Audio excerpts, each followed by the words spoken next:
They say Filipinos aren't meant for basketball. I say let's prove them wrong. Many Filipinos think they can't make it in the big league. Though just like you, I was an underdog. But with heart and dedication, you can beat them all. Experience the games like no other. Catch the action live with Arena Plus and get rewarded with excitement. Push your passion to play. Plus more with Arena Plus.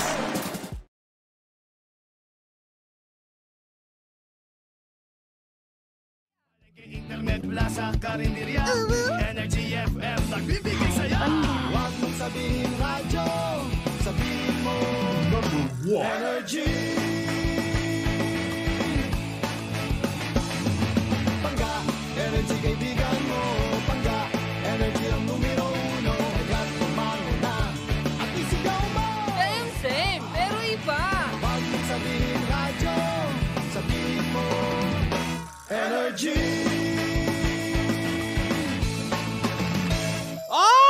Nako mga Marse, eto nang inaantabayanan ng ating mga kasenyoran. Oo, nakakaloka tulad na lang ni na Chang Ami at Kuya Obet. O, diba? Nako, makinig kayo ha. Dahil meron ako marirekomenda sa inyong food supplement na inyong kagigiliwan na makakadagdag, alam mo yun, lakas sa inyong pangangatawa at kalusugan na walang side effect. Ang MX3 capsules yan, nako, alam nyo ba na about MX3 capsules ay low in sodium, fat-free at cholesterol-free na nagtataglay ng alpha, beta, gamma nutrients na may antioxidants. Antioxidant, ibig sabihin nakakaganda ng balat, ng pangangatawan at may anti-inflammatory properties ito. Alam nyo ba na about MX3 products ay dumaan sa state-of-the-art ISO certified na planta na masusing pinag-aralan ng mga highly trained pharmacists at microbiologists. Kaya nga naman hindi katakataka na umanin sila ng iba't ibang awards mula sa iba't ibang parte ng mundo dahil ito'y proudly Philippine-made. Kaya nga naman kung meron ka pang katanungan, Kuya Obet at Chang Ami, bisitahin ang kanilang website sa mx3ph.com o di naman kaya tumawag sa kanilang hotline sa 0918-8888-693. Cheers, miss! Gabagalitas! With Tita Cora and Kapitana Sisa. Same, pero iba. We are number 106.7 Energy FM. Panggawag mong sabihin na radyo, sabihin mo. Yan! Happy Friday po sa lahat ng ating mga pangga Metro and Mega Manila sa ngalan ng aking partner na si Tita Cora. Na magba-birthday bukas. Ay, birthday na ni Akab. Birthday na ni Akab. Birthday ng pambansang Akab. Bukas. Happy birthday! Ganun talaga pag absent ka. Ganun talaga pag naka-leave. Magse-celebrate siya ng kanyang birthday. 'Di ba? So ngayon, simula ngayon araw hanggang Lunes. So Martes na natin siya makakapiling. So may 2 araw akong bati-batiin ang ating pambansang Akab na si Tita Cora. O, 'di ba? Na nakakaloka. Ang tinaguriang labubu. Yeah. Ganun yun, Mari. Oo. Dahil bumibili yata siya dyan kay Chang Ami, diba? Tsaka kay Kuya Obet. Diyan sa may Pandakan, malapit sa Adolfo. O, diba? Hello marimo sa inyong lahat, Metro and Mega Manila. Gaya ng aking sinabi sa ngalan ng aking partner na si Tita Cora. Ito po si Kapitana Sisa at eto na ang Baklita sa Woo! Hello pa rin po, Metro and Mega Manila. Sa lahat pa rin po ng mga nakatutok sa atin. Hello Philippines and hello world. Sa mga nanonood via our social media platforms, tulad na lang sa ating FB, sa TikTok, and of course sa ating mga team replays. Hello po sa inyong lahat at eto na ang pinapakaantabayan ng lahat, ang Chika sa Arena!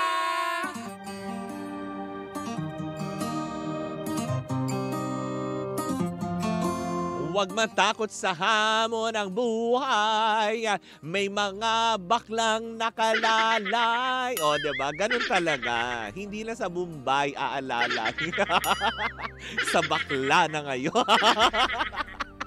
Nakakaloka Dudayos level na kwento na ang ating chika sa Arena. Hatid yan sa atin ang Arena Plus. Sa Arena Plus, astig sa sports. Naku nga naman, talagang nga naman ginimbala. Oh, talagang nagimbal yung ganun. Oh, shucks! Diba? Yung mga ganong aspeto. Dahil pinapakantabayanan na rin natin ang papalapit na pagtatapos at maghaharap para sa semifinals. Ang ilan sa mga kupunan para sa 49th Season Governors Cup ng PBA ay nako, grabe, eto muna.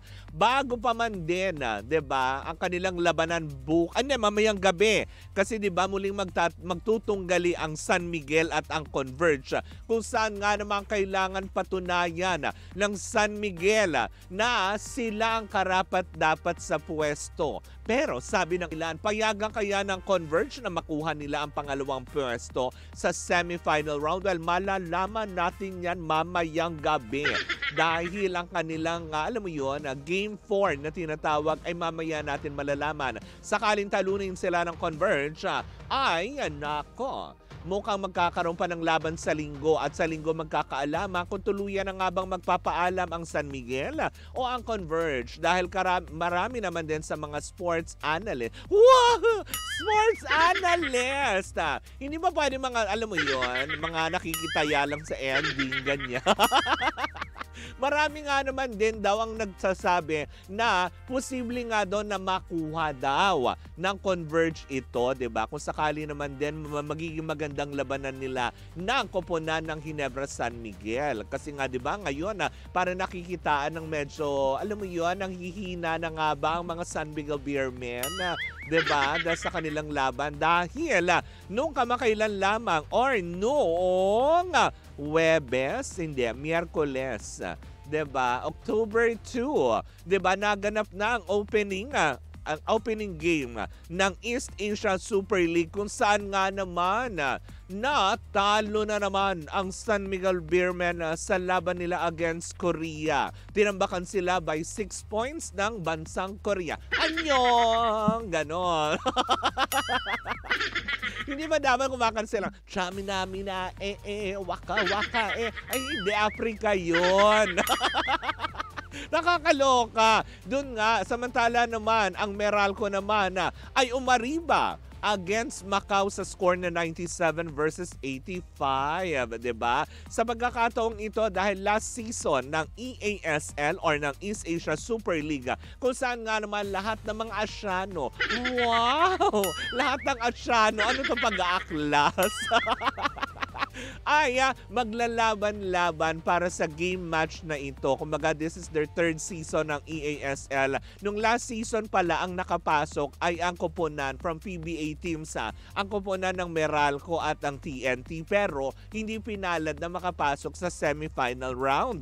Ngayon naman din, eto naman sa ngayong taon, San Miguel Beermen at Meralco naman ang nakapasok para makipagtunggali dito sa mga Asyano na ito. Nakakaloka. Kabilang dyan ang mga bansang Korea, Taipei, Japan, Hong Kong, Macau! Ganon na maglalaban-laban na nakakaloka. Pero syempre, sabi nga ng ilan, baka naman daw nape-pressure na masyado ang San Miguel Beermen dahil nga syempre iniisip din nila yung kanilang dapat na mapwestuhan for the semifinal round ng 49th season ng Governors Cup ng PBA. Tapos ito, pumasok pa yung EASL. So, yung utak nila saan ba? Pang international ba tayo o dito muna tayo sa local? 'Di ba? Lalo pat may hinahabol silang pwesto para makausad at makamit ang kampyonato sa season 49 ng Governors Cup ng PBA. O, 'di ba? Nakakaloka.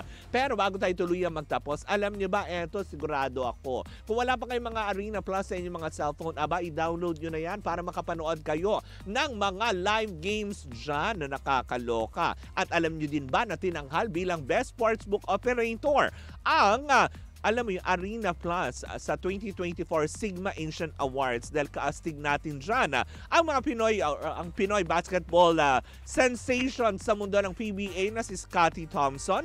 Ang ating Pinoy pride na umaariba sa mundo ng NBA, ang phenomenal film basketball star na si Jordan Clarkson at ang kanilang newest endorser, ang napakagwapo, ang sarap, ganon, na si Austin Taylor Reeves.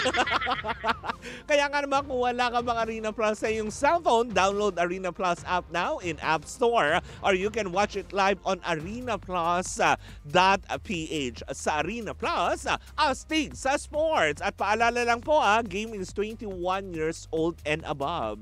Keep it fun, game responsibly.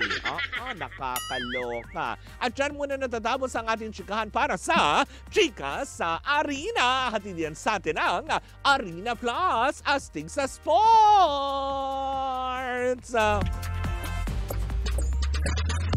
Pero eto na mukha yatang magkakaroon, oh my goodness, ng mga may kakanta ng Reunited and it feels so good. May kakanta na babalik ka rin, babalik ka rin, at babalik kang muli.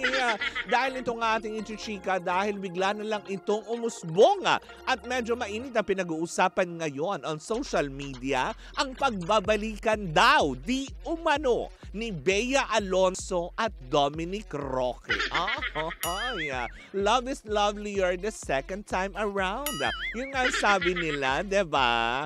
Dahil, although wala pa namang konfirmasyon sa dalawa, diba? Pero, syempre, makita sila together again, masaya tayo for them. Kasi, diba, sino ba naman ang ayaw magkaroon ng happy love life, happy life, diba? Tsaka, diba, Dominic Roque, grabe, diba? Grabe ito nga, diba? Yung mga ganon. Dahil nga, 'di ba, pumutok nga ito sa social media na nga, alam mo, mapag-alaman daw ni Mama OJ Diaz kasi sa kanyang reliable source na nakikita na daw sa isang private subdivision ang karumba, o 'di ba? Ang karu ni Dominic Roque na nasa Baler ni Bea Alonzo. Parang twice daw yata, if I'm not mistaken. Twice na daw namamataan ng mga chismosang kapitbahay dyan sa private subdivision na yan. At napakadaldal, di ba? Na nakikita na daw. So para bang, 'di ba, sabi nga ng ilan, so ito yung nagpapasinungalingan na, 'di ba, kasi ilang buwan nang nakalipas pumutok yung issue na si Bea daw ay nagkaroon na ng bagong boyfriend sa katauhan nitong si Michael Needham, ang isang Pinoy-British, 'di ba, na nakakaloka. Pero, 'di ba, at least ito ngayon, kung totoo man, o so ibig sabihin ay walang katotohanan kung sino man yung nagpaputok ng balita na yon. Ang sarap paputokin ng bibig, gano'n, 'di ba? Hindi ka magiging violente, girl. Ang dadaldal, gano'n. Pero yun na nga, 'di ba? So, wala pa naman daw kumpirmasyon kung totoo nga nagkabalikan nga sila. Pero wala din nga naman masama, 'di ba? Malay mo naman talaga. Sabi nga nila, 'di ba? Nag-start naman sila as magbarkada, as friends talaga, 'di ba? Bago sila nagkaroon ng special something to each other. Pero syempre, kung ilang taon naman kayo magkasama, hindi naman mawawala kasi kaagad yun. 'Di ba? Yung sweetness, yung pagki-caring, 'di ba? Kahit pa sabi mo wala kayong label, nandun pa rin yung aspeto na dadalaw-dalawin mo pa din, mga ganon. Pero yun na nga, kung sakali man totoo nga na nagkabalikan na nga sila, there's nothing wrong with that kasi parehas naman silang single. 'Di ba? Parang ever since nag-break silang dalawa ni Bea Alonzo, 'di ba? At naisang bulat nga sa... Naisang bulat? Gusto mo yun? 'Di ba, sa publiko, ay talagang nga naman, 'di ba, walang na-link na kahit na sinong babae kay Dominic Roque bukod kay Kapitana Sisa. Hoy! Hindi, walang gano. Ang dami nag-react. Uy, nangangarap lang ako. Grabe kayo. Nag-react yung mga tao dito sa loob ng booth. Hindi ba pwedeng maging masaya ako? Ganon. Libre lang naman mangarap. Diba? Mga grabe kayo makapag-react. Anong tingin mo sa akin? Di ka mahal-mahal? Diba? Yung reaction talaga nila, di ba? Grabe. Nakakaloka. Parang pangit na pangit kayo sa akin Nakakaloka. Yung mga ganong aspeto. Pero nakakatuwa, being a fan of Dominic Roque and Bea Alonso, sana nga, di ba? Sana nga po, totoo na ito. Kung totoo man yung kumakalat ng chismis. And I don't see anything wrong with that. Sabi nga nila, sabi ko nga kanina, di ba? Maybe the second time out, love is lovelier the second time around, di ba? So yung mga ganong aspeto, natural lang naman na nagkakaproblema sa bawat relasyon Pero, di ba, maling mo naman talaga na feel pa nila na mahal pa nila ang isa't isa, parang ganon. Pero hanggat wala pa rin paglilinaw at pag-amin, di ba? Or baka gusto na lang din nga nila na gawing private ito, di ba? Respetuhin na lang natin. Wag na lang natin urirate ng bonggang-bongga, di ba? Kasi nga naman dyan tayo minsan napapahamak sa pag-uurirat na kailangan pang malaman. Kung nakikita naman natin o kaya yung chismosang kapitbahay dyan sa may subdivision na sinasabing nakita ngayong kotse ni Dominic Roque. Nakita nyo na, wag nang dumaldal, okay na yun. Diba? Na nakakaloka. Yan ang mga mahirap kasi yung pasa-pasa. Uy, nandito si nandito si ganyan. O tapos, di nandyan. O anong gagawin natin? Diba? Palakpakan natin. Yung mga gano'n. O palakpakan natin. Ayan.